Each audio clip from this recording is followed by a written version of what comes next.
यह भारत का वो कुंड है जहां भगवान परशुराम ने अपनी मां की हत्या करने के बाद अपने हाथ से चिपकी हुई कुल्हाड़ी से मुक्ति पाई थी।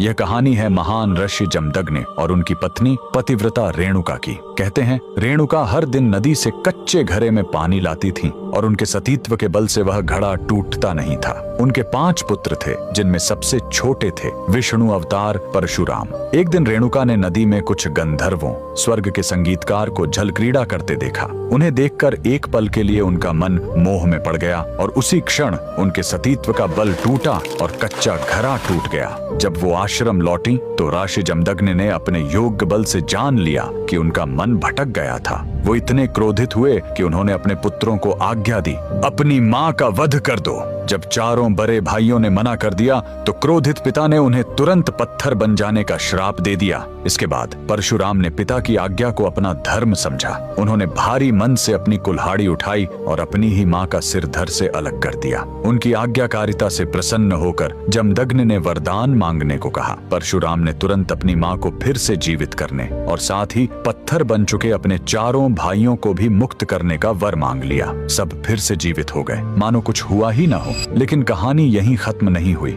मातृ हत्या का पाप उस कुल्हाड़ी पर एक दाग की तरह चिपक गया और वो उनके हाथ से अलग ही नहीं हो रही थी। उस पाप से मुक्ति पाने के लिए वह दर दर भटकते रहे, लेकिन कोई भी तीर्थ उस कुल्हाड़ी को छुड़ा नहीं सका। अंत में वह पहुंचे पूर्वी हिमालय की लोहित नदी के किनारे और जैसे ही उन्होंने इस कुंड के जल को छुआ, चमत्कार हुआ। कुल्हाड़ी अपने आप उनके हाथ से छूट गई। यही पवित्र स्थान आज अरुणाचल प्रदेश में परशुराम कुंड के नाम से जाना जाता है। आज भी हर साल मकर संक्रांति पर हजारों श्रद्धालु यहाँ इस विश्वास के साथ डुबकी लगाने आते हैं कि यह कुंड उनके सारे पापों को धो डालता है, ठीक वैसे ही जैसे इसने स्वयं भगवान परशुराम को पाप मुक्त किया था। भगवान परशुराम को दिल से मानने वाले सभी भक्त कमेंट्स में जय परशुराम जरूर लिखें।